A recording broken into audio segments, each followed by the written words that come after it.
अस्सलाम वालेकुम वरहमतुल्लाह।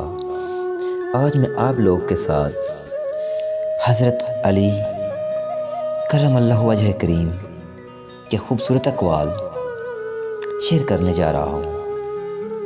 एक शख्स इमाम अली अलैहिस्सलाम के पास आया और कहने लगा, या अली, मैं रिज़्क़ की तलाश में जाता हूँ तो मेरा ईमान बहुत कमज़ोर हो जाता है।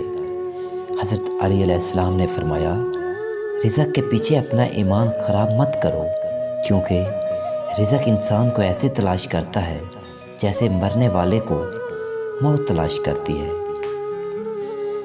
जिससे मोहब्बत की जाए उससे मुकाबला नहीं किया जाता। किसी को पा लेना मोहब्बत नहीं, बल्कि किसी के दिल में जगह बना लेना मोहब्बत है।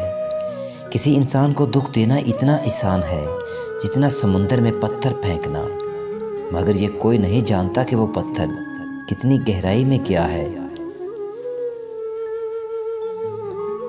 मुझे उस शख्स पर तज्जब होता है जो रोज़ देखता है कि उसकी सांस और उम्र कम होती जा रही है और वो मौत के लिए तैयारी नहीं करता। हज़रत अली अलैहिस्सलाम ने फरमाया, दो अमाल ऐसे हैं जिनका सवाब कभी तोला नहीं जा सकता। एक माफ़ करना और दूसरा इंसाफ करना। मोहब्बत की पहली शर्त इज़्ज़त है, और जो इज़्ज़त नहीं दे सकता वो सच्चा प्यार भी नहीं दे सकता। दोस्त के साथ इस नमक की तरह रहो जो खाने में दिखाई नहीं देता, लेकिन अगर ना हो तो इसकी कमी बहुत महसूस होती है।